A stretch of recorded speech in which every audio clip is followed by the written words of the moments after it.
रास्ते निकल रहे हैं और चारों रास्तों पे अगर ट्रैफिक सामान्य, इसका मतलब है कि दूर दूर तक चार जो सड़कें हैं पूरी तरह से जाम से मुक्त है। और ये तस्वीर आप देखते हैं किस तरह से माघ पूर्णिमा के मौके पर बड़ी तादाद में न सिर्फ उत्तर प्रदेश बल्कि जो आपके सीमावर्ती राज्य हैं जैसे कि मध्य प्रदेश हो, इसके अलावा बिहार हो, यहाँ से भी बड़ी तादाद में लोग इस वक्त पहुंचे हैं। और हमारे साथ ज्योत्सना जुड़ गई है। ज्योत्सना, फिलहाल महाकुंभ में क्या हालात हैं? तस्वीरें हमने देखी कि ट्रैफिक तो कम हुआ है, लेकिन आप भी बेहतर बता सकते हैं कि वहां पर ताजा हालात इस वक्त क्या चल रहे हैं?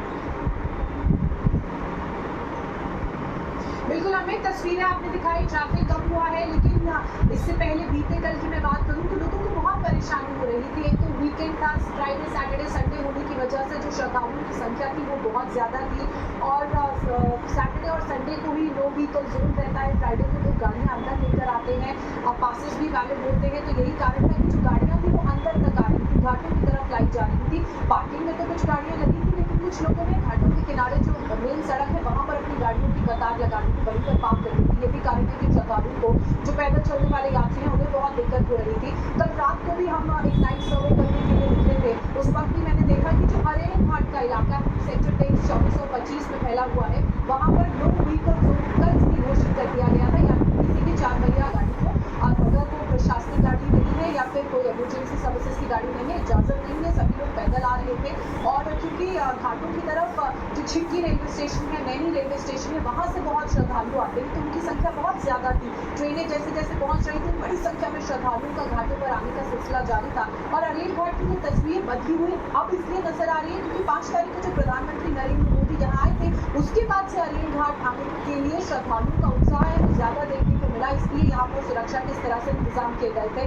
पुलिस की जो टीमें हैं वो लगातार सड़कों पर गश्त कर रही थी, हर बैरिकेड पर पुलिस की मौजूदगी थी। आने और जाने के लिए बैरिकेड्स अलग बनाए गए थे। ये इस बात का ख्याल रखा जा रहा था कि जो ट्रैफिक का फ्लो है, जो श्रद्धालुओं का फ्लो है, वो इनवर्ड अलग हो, आउटवर्ड अलग हो। इसके अलावा कल हम लेप्रोसी चौराहे भी गए थे, वहाँ भी इस तरह की तस्वीर थी। प्रागम चौराहे में भी इसी तरह की तस्वीर थी, लेकिन शाम के बाद ये तस्वीरें बदली हैं। मुख्यमंत्री योगी आदित्यनाथ ने कल एक हाई लेवल मीटिंग की, उस मीटिंग में निर्देश अधिकारियों को जारी किए गए और एसटीएफ के जो चीफ हैं उनको ये जिम्मेदारी दी गई कि वो अब जो पूरी ट्रैफिक की व्यवस्था है उसको मॉनिटर करेंगे। और इसी के बाद प्रयागराज पुलिस कमिश्नरेट की तरफ से एक ट्वीट भी जारी किया गया जिसमें ट्रैफिक की जो सुचारू स्थिति है कल रात के बाद की वो दिखाई गई है और एक गाइडलाइन भी जारी की गई है क्योंकि कल माघी पूर्णिमा का मौका है और ऐसे में आज सुबह 4 बजे से जो मेला क्षेत्र है वो घोषित कर दिया गया है। और चलिए आपसे हम आगे बात करेंगे कि कल माघी पूर्णिमा है, उसको लेकर भी किस तरह की तैयारियां हो रही है, लेकिन इस बीच कहीं ना कहीं आप देख रहे हैं लोगों की जो भीड़ है उसके चलते प्रशासन को काफी मशक्कत करनी पड़ रही है। रायबरेली में पुलिस को जाम क्लियर करवाने के लिए खासी मशक्कत करनी पड़ी है। तो आप ये देख रहे हैं रायबरेली की तस्वीर जहाँ पर जाम लगा हुआ था, जो सड़कें प्रयागराज की ओर जा रही है वहाँ पर उसको क्लियर